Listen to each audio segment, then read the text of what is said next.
Bienvenue dans les explications de Instacube. Donc vous avez reçu un Rubik's Cube ou plutôt un Speedcube d'excellente qualité. Donc vous verrez par vous-même en le manipulant que le Rubik's Cube tourne très bien et vous permettra du coup de facilement réaliser les différentes manipulations.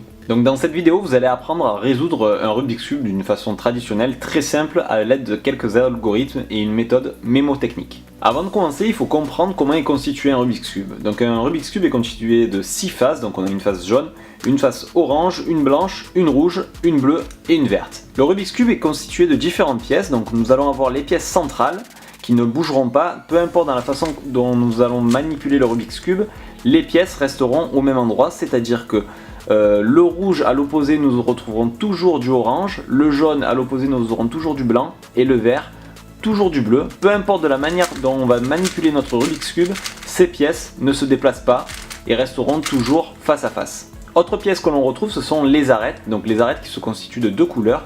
Par exemple ici une arête qui serait le blanc et le rouge, ici l'orange et le blanc, on a ici par exemple le vert et l'orange. Et pour finir, les coins, donc les coins qui se composent de trois couleurs, par exemple ici le vert, le blanc et le rouge, ou ici le vert, le jaune et l'orange. Afin de comprendre un algorithme, nous avons donné un nom à chaque mouvement du Rubik's Cube. Donc pour vous compreniez bien, quand vous tenez votre Rubik's Cube face à vous comme ceci, la face de devant s'appellera la face A.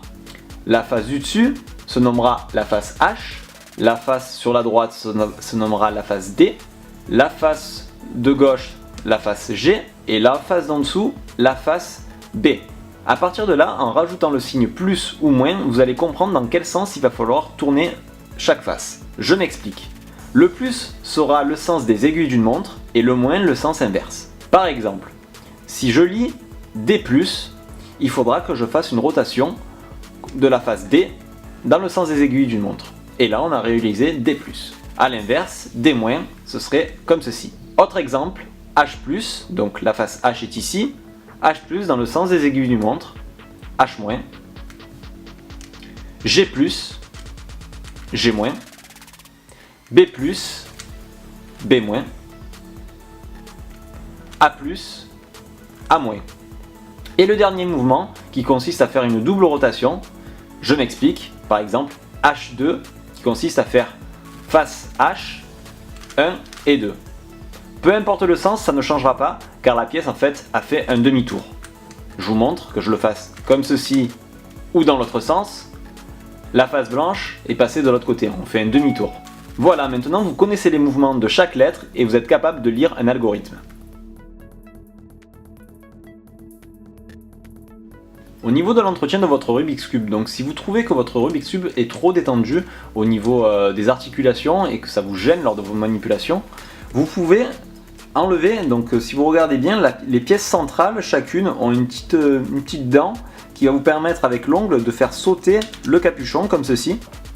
Et vous allez retrouver donc une vis, tout simplement une vis cruciforme, que vous allez resserrer ou desserrer pour justement avoir une moins forte tension ou une plus grande tension au niveau du serrage qui vous permettra justement ensuite de manipuler votre Rubik's Cube comme vous le souhaitez. Donc ça dépend des goûts, c'est à vous de voir, voilà, donc c'est à savoir que vous pouvez le faire sur les 6 faces pour justement gérer l'écartement de chaque pièce. Nous allons voir maintenant les différentes étapes pour résoudre un Rubik's Cube de manière très simple.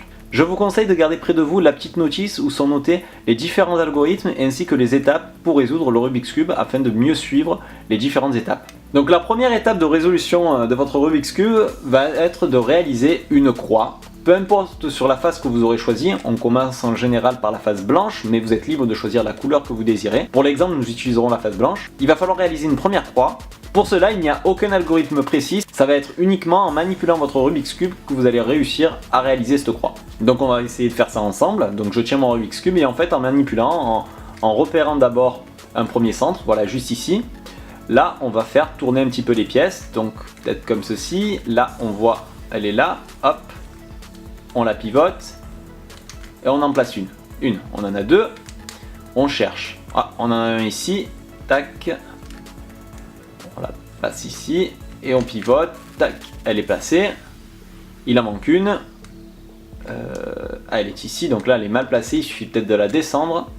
de la faire revenir ici et hop, de la remonter. Et voilà, on a une croix de fête. Pas d'inquiétude si une pièce blanche en plus est positionnée, hein. L'essentiel c'est d'avoir une croix blanche, peu importe le reste, on ne le calcule pas. Vraiment, c'est la croix qui nous intéresse. Donc entraînez-vous à réaliser cette étape et ensuite on passera à l'étape suivante. La deuxième étape consiste à avoir une croix complètement alignée avec les différents centres. Je m'explique, on a ici par exemple le blanc avec du vert. Le vert doit être aligné avec le centre vert. Ici le blanc et le rouge doit être aligné. Et le blanc et le bleu et le centre. Et le orange avec le centre orange. Là, notre croix est parfaitement alignée avec les différents centres. Il est possible, après avoir fait votre croix, qu'elle soit déjà alignée. Si ce n'est pas le cas, il va falloir réaliser cette petite étape. Alors comme tout à l'heure, pour réaliser cette étape, aucun algorithme à suivre, ça va être vraiment intuitif. Regardez bien. On va regarder un peu toutes les faces. On peut voir qu'ici le vert, c'est bon, c'est aligné. Le rouge également. Et là, on peut voir que le orange n'est pas aligné avec le bleu, ça ne correspond pas. En fait, c'est ces deux pièces qui ne vont pas. Commençons par celle-ci. Donc celle-ci, la blanche et orange, n'est pas au bon endroit. Donc regardez bien, il va falloir l'enlever d'ici sans casser la croix. C'est très simple. On va tout simplement faire descendre la pièce, on la met de côté et on remonte. De là, notre croix n'est pas tout à fait cassée. La pièce est ici. On la ramène, donc on a réussi à la faire descendre. Et ce qui nous intéresse, c'est de la placer ici. Donc tout simplement, on va la faire descendre celle-ci maintenant. Là, notre pièce qui est ici, on la met à la place. On fait remonter. Et on remet en place. On a aligné le orange. Le vert est toujours aligné. Et le rouge aussi. Donc la dernière, qui est juste ici. Donc il va falloir la mettre celle-ci. Donc qu'est-ce qu'on fait? On la met sur le côté. On fait descendre la mauvaise. On amène la bonne. On remonte l'ensemble. Et voilà. Notre croix maintenant est parfaitement alignée avec les différents centres.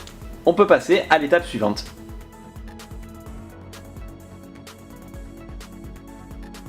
L'étape suivante va consister à réaliser la couronne. Donc le premier étage de la couronne, parfaitement placé. Donc pour réaliser la première couronne, on va utiliser une sorte d'ascenseur. Vous allez voir comment. On va d'abord repérer quelle pièce nous allons devoir placer. Donc ici par exemple, on a du blanc. Donc on sait que le blanc va sur le dessus. Donc celle-ci doit être placée dans l'un des coins. Alors, elle a du rouge et du vert. Donc forcément, cette pièce va se mettre où il y a du rouge et du vert. Donc ici, parce qu'on a du rouge et du vert et du blanc, ce qui correspond à notre pièce. À partir de là, il va falloir la faire monter ici. Alors comment faire? Regardez bien, la pièce est placée juste ici. On va la décaler, comme ceci, afin de faire descendre, comme ceci, la placer et ensuite remonter. Et là on voit que la pièce est placée mais pas dans le bon sens. Alors qu'est-ce qu'il faut faire? Il suffit de la faire redescendre, vous la remettez à sa place et vous remontez. Là pour l'instant vous n'avez rien cassé. Et du coup au lieu de la placer ici, vous allez la placer là. Ce qui va permettre de, quand vous allez descendre pour ensuite replacer, la mettre en place. Et là on voit bien que le rouge coïncide avec le centre, le vert avec le centre et le blanc avec le centre. On va le refaire avec une autre. On en a une ici. Blanc, rouge et bleu. Donc le blanc, on a du rouge ici, on a du bleu. Donc il faut la mettre ici. On va la décaler ici. On descend. On la place. Et on remonte. Et à nouveau elle est placée. Encore une, on a blanc, orange et bleu. Donc on cherche, on a du bleu, du orange. Donc la pièce va monter ici. Donc on va la placer ici, donc soit on la met ici, soit ici, quand on a l'habitude, après on sait où il faut qu'elle soit placée. Donc moi je sais que vu que le blanc est sur ma droite, il va falloir que je la place ici. Donc j'ai qu'à directement descendre, je ramène, et je remonte, et elle est placée. Il nous en manque une, celle-ci, alors on va la chercher, ah elle est là, on va la ramener. Donc là le blanc il est vers le bas, donc c'est le dernier cas de figure. On va faire comme tout à l'heure, on descend, on ramène, mais on la place pas directement, puisque si on remonte là, elle sera pas bonne. On va un peu plus loin, et on remonte. Comme ça, ça nous a permis de faire passer le blanc juste ici. Et là maintenant on sait très bien que si on la met ici, et qu'on refait le même mouvement, là, elle va être parfaitement positionnée. Et là, on a réussi à aligner notre première couronne qui est parfaitement résolue. La quatrième étape consiste à réaliser la deuxième couronne. Donc comme vous voyez, la première est réalisée et la deuxième également parfaitement. Pour ce faire, nous allons utiliser un nouvel algorithme qui s'appelle l'algorithme du Belge. Donc pour ce faire, soit vous apprenez l'algorithme par cœur et vous l'appliquez tel qu'elle y apparaît sur la notice papier, soit vous utilisez la méthode mémotechnique qui consiste à jouer avec des mots, à faire des petites phrases qui vont vous permettre de plus facilement mémoriser ces algorithmes. Ici, l'algorithme du Belge. Donc pour ce faire, nous allons devoir placer correctement les différentes arêtes qui se trouvent ici sur le cube. Donc pour ce faire, il faut regarder en dessous et on sait que la face du dessous sera jaune. Donc toutes les arêtes comportant une couleur jaune ne nous intéresseront pas puisqu'à chaque fois le jaune n'apparaîtra pas sur les côtés. Donc par exemple, on va commencer avec une première pièce. Ici, on a un bleu avec du rouge. Donc le bleu avec le rouge va aller ici. On a du bleu, on a du rouge. Donc comment on la place ici sans casser l'ensemble? Alors, il va falloir regarder la couleur qui est juste ici et l'aligner avec le centre. Donc ici, il est aligné. D'accord? Et on va envoyer cette pièce juste ici. Alors comment faire? On va utiliser la formule du Belge, qui consiste. Donc c'est un Belge, il veut aller à gauche, mais comme il est belge, il va à droite. Alors ses amis viennent le chercher. Le Belge revient. Ses amis repartent. Mais comme il est belge, il va trop loin. Alors là, c'est la police qui vient le chercher. Le Belge revient. Et la police repart. Et là, on a bien placé notre pièce au bon endroit. On va continuer une deuxième fois, on va le refaire. Donc ici, on a du vert et du rouge. On va aligner notre rouge. Ici, voilà, aligné. Et on va envoyer la pièce ici, puisqu'on a du vert. Alors, comme tout à l'heure, le Belge, il veut aller à gauche, mais comme il est belge, il va à droite. Ses amis viennent le chercher. Le Belge revient. Les amis repartent. Il est belge, il va trop loin. La police vient le chercher. Il revient. Et la police repart. Et comme tout à l'heure, nous avons réussi à placer la pièce. On continue. Celle-ci, vert et orange. Donc le vert, il est ici, on aligne. Orange, c'est à gauche. C'est un Belge. Il veut aller à gauche, mais comme il est belge, il va à droite. Ses amis viennent le chercher. Il revient. Les amis repartent. Il va trop loin. La police vient le chercher. Il revient. Et la police repart. Il nous manque maintenant plus qu'une seule pièce. Donc c'est celle-ci. Donc on l'aligne à nouveau. Et on va l'envoyer encore une fois à gauche. On part à droite. On descend. On revient. Hop. Hop. Hop. Et hop. Et voilà, nous avons réalisé la deuxième couronne. Bien entendu, j'ai appliqué la formule du Belge, toujours pour envoyer la pièce vers la gauche. Imaginons que j'aurais voulu envoyer la pièce vers la droite, ça aurait été l'inverse. Regardez bien. Imaginons que je veuille envoyer cette pièce vers la droite. Alors, on fait la même chose, on l'aligne et on dit c'est un Belge, il veut aller à droite. Alors, mais comme il est belge, il va à gauche. Ses amis viennent le chercher. Il revient. Les amis repartent. Il va trop loin. La police vient le chercher, il revient et il repart. Et là, on a bien placé la pièce qui était ici, juste ici. Donc j'ai cassé bien sûr ma couronne, je vais en profiter pour la refaire devant vous. Donc ici, là, il faudra l'envoyer comme tout à l'heure, vers la gauche. Donc bleu, rouge, et le rouge est ici. On va à droite, les amis viennent le chercher, il revient. Et les amis repartent, il va trop loin. La police vient le chercher, il revient. Et la police repart. Et voilà, grâce à cette formule et ce moyen mémotechnique, vous avez pu réaliser la couronne entière et vous allez pouvoir passer à l'étape suivante.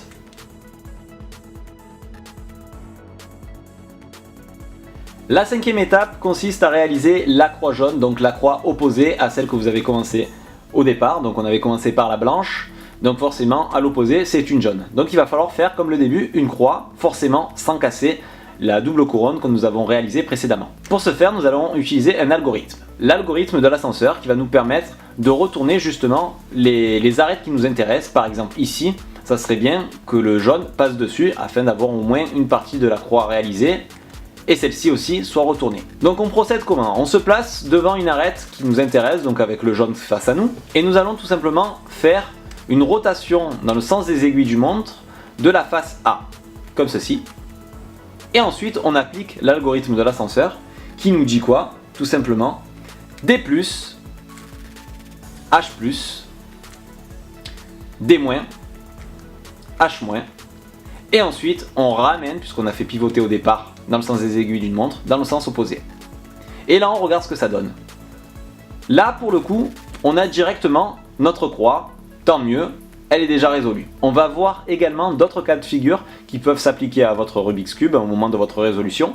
Par exemple ici, on a la face qui nous intéresse, ou celle-ci. Donc vous mettez sur celle que vous voulez, imaginons ici, ou même ici, hein, on va faire comme ça. On pivote dans le sens des aiguilles d'une montre, on applique la formule, et on revient, et on regarde ce que ça donne.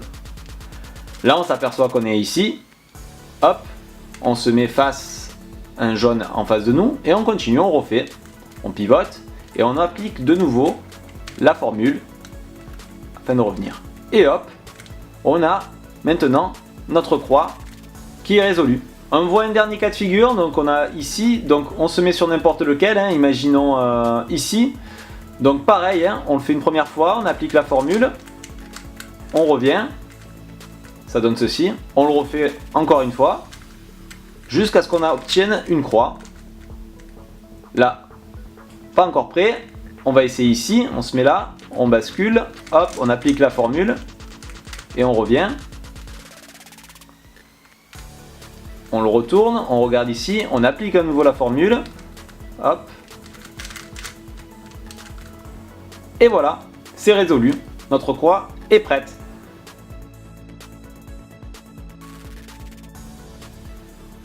La sixième étape va consister à faire une croix jaune parfaite, c'est-à-dire parfaitement alignée avec nos centres. Par exemple, ici, si on tourne un peu, voilà, ici on serait parfaitement aligné, mais forcément là on ne l'est pas, là on ne l'est pas, et là on ne l'est pas.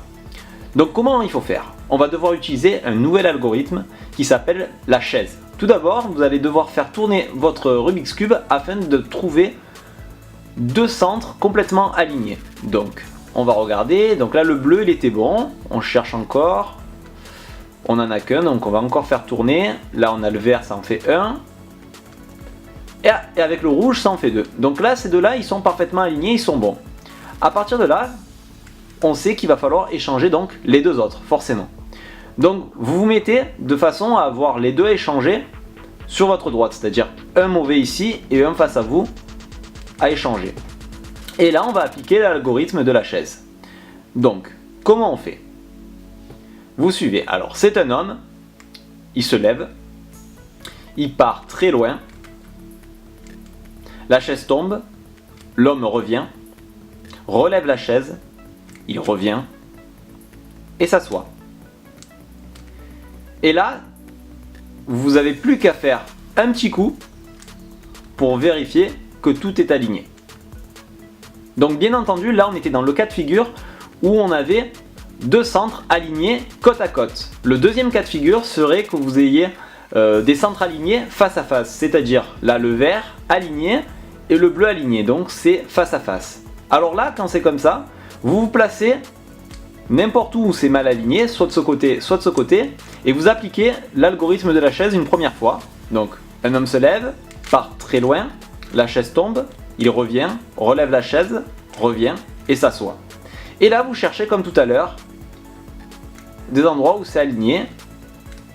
Donc, c'est pas bon là, hop. Et là, forcément, vous allez tomber sur le cas de figure vu précédemment, où les deux sont alignés côte à côte.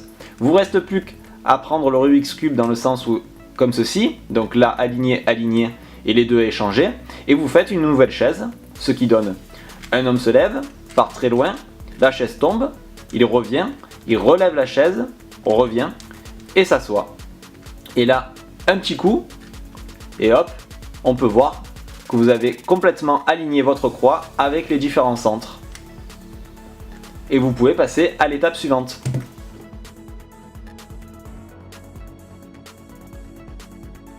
La 7e étape consiste à placer les 4 coins restants au bon endroit. Donc je m'explique, pas de manière à résoudre le Rubik's Cube, mais du moins que les coins soient bien placés. Par exemple, ici, il nous faudrait un coin comportant les couleurs vert, orange et jaune à cet endroit-là. Pas forcément dans le bon sens, mais à cet endroit-là. Donc la première étape va consister à regarder s'il n'y a pas déjà un coin de bien placé sur les 4. Donc ici, celui-ci n'est pas bon. Là, on a du bleu, du rouge et du jaune, c'est pas bon. On a du orange, du bleu et du jaune, c'est pas bon. Et celui-ci, c'est pas bon. Donc on n'en a aucun. Donc dans cette cas de figure, il va falloir appliquer l'algorithme des amis qui, une première fois, sur n'importe quelle face, pas de face de préférence, n'importe laquelle, pour voir ce que ça donne une première fois après. Donc, l'algorithme, vous tenez votre cube face vers vous et vous commencez. Des amis partent, les autres amis partent aussi, les amis reviennent, les autres amis reviennent aussi. Et là on regarde ce qui s'est passé, s'il n'y a pas de coin bien placé. Donc ici il n'est pas bon, ici il n'est pas bon, celui-ci il n'est pas bon non plus. Et celui-ci, par contre celui-ci il est bon, on a du vert, du jaune et du orange, donc il est bien placé, il n'est pas dans le bon sens mais il est bien placé. Donc quand on a un cube, une pièce bien placée, on va la positionner face à nous, à gauche, et recommencer la même formule. Donc celui-ci est bien placé, il est sur ma gauche, et je vais refaire la formule des amis. Donc des amis partent, les autres amis partent aussi, les amis reviennent, et les autres amis reviennent aussi. Et là, maintenant, si on regarde, logiquement, on a celui-ci orange, jaune, bleu, il est bon. Celui-ci, il est bon et dans le bon sens. Et celui-ci, il est bon aussi. Donc on a placé nos 4 coins, même s'ils ne sont pas encore dans le bon sens, mais au bon endroit. Et là, on va pouvoir passer à l'étape suivante.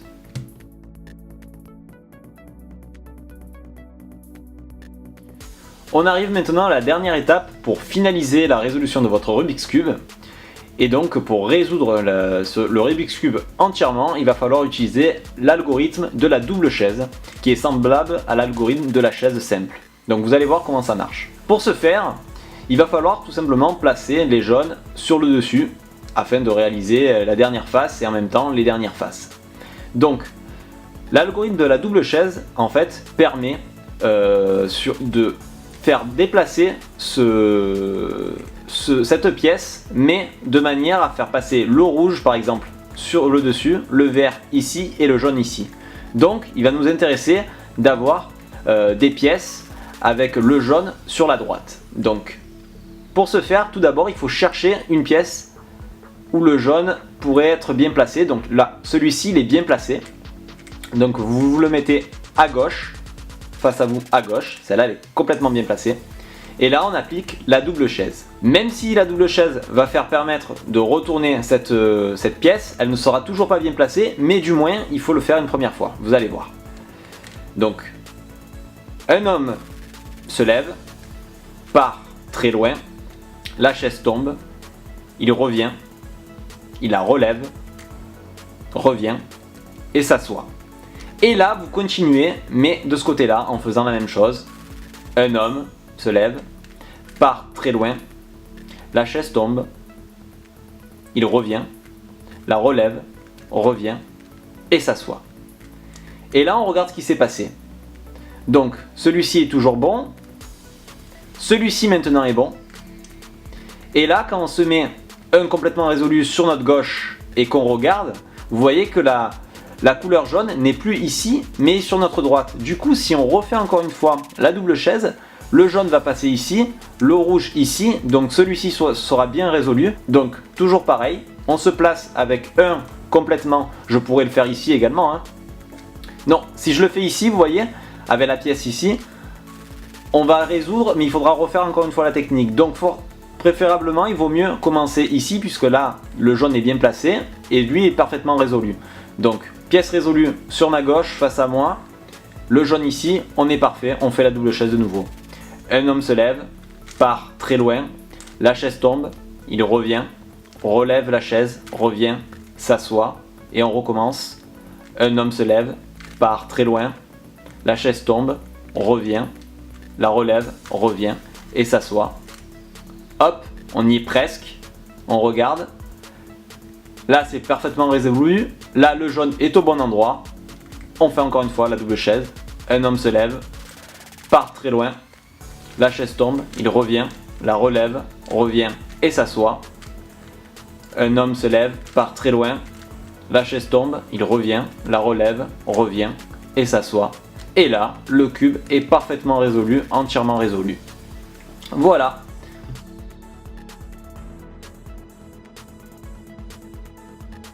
Alors voici un exemple de faux mélange que vous allez pouvoir réaliser avec votre Rubik's Cube pour donner l'impression que le Rubik's Cube soit complètement mélangé.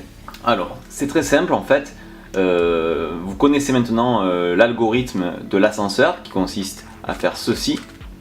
Et si vous le réalisez 6 fois, le cube reviendra dans l'état de base. Je vous montre, je l'ai fait une fois, 2 fois, 3 fois, 4 fois, 5 fois et 6 fois et le cube est de nouveau résolu. Donc ce faux mélange peut être très pratique par exemple quand vous préparez votre Rubik's Cube pour réaliser par exemple un effet magique. Imaginons ici, je fais croire que je mélange un peu le cube, donc par exemple je fais des pauses par exemple à 3. Là je peux montrer que le cube est complètement mélangé et je continue, mais il est très important de garder le même ordre. Vous voyez, le pouce et le majeur restent toujours placés au même endroit pour pas perdre. Je peux pas m'amuser à faire le faux mélange dans l'autre côté, il faut vraiment que je garde le même ordre. Et là je continue à faire mes ascenseurs et à ce moment là je pourrai par la suite finaliser l'ensemble en faisant ma résolution en une même par exemple. Donc voilà, c'est très simple, 6 ascenseurs qui permettent tout simplement de donner l'impression que le cube est mélangé et ensuite le rendre dans le même ordre. Petite subtilité à savoir, c'est de faire des pauses lors des exécutions des 6 algorithmes.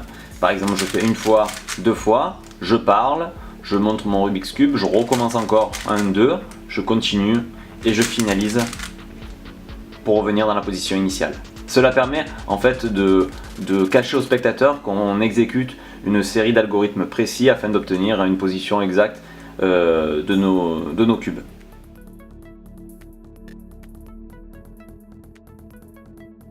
Après avoir résolu le Rubik's Cube de manière magique, il est normal de pouvoir leur montrer les 6 faces du Rubik's Cube de manière très clean.